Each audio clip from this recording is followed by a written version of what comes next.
ഞാൻ നിങ്ങളോട് തിരുവനന്തപുരത്ത് വെച്ച് പറഞ്ഞ ഓർമ്മയുണ്ട്, നിയമസഭ സ്തംഭിപ്പിച്ചുകൊണ്ട് പറഞ്ഞത്, മാധ്യമങ്ങളോട് പറഞ്ഞത് ഈ കേസ് എങ്ങും എത്താതെ അവസാനിക്കാൻ പോകുന്നു.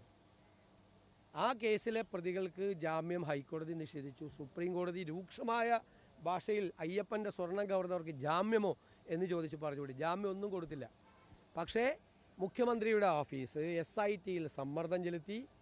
അവിടെ പ്രാഥമിക കുറ്റപത്രം പോലും സമർപ്പിക്കാതെ ഹൈക്കോടതിയും സുപ്രീം കോടതിയും ജാമ്യം നിഷേധിച്ച കേസിൽ സ്റ്റാറ്റ്യൂട്ടറി ജാമ്യം കുറ്റപത്രം സമർപ്പിക്കാത്തതുകൊണ്ട് കിട്ടി.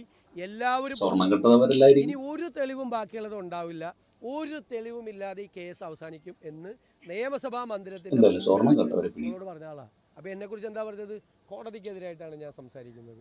കോടതി ഞാൻ പറഞ്ഞു കേരളത്തിലെ ഒരു മലയാളിയുടെ ഉത്കണ്ഠയാണ് പ്രതിപക്ഷ നേതാവെന്ന നിലയിൽ ഞാൻ പങ്കുവച്ചത്. ഈ കേസ് എങ്ങും എത്താതെ അന്വേഷിക്കുകയാണ്. ED ഒന്നും നിങ്ങൾ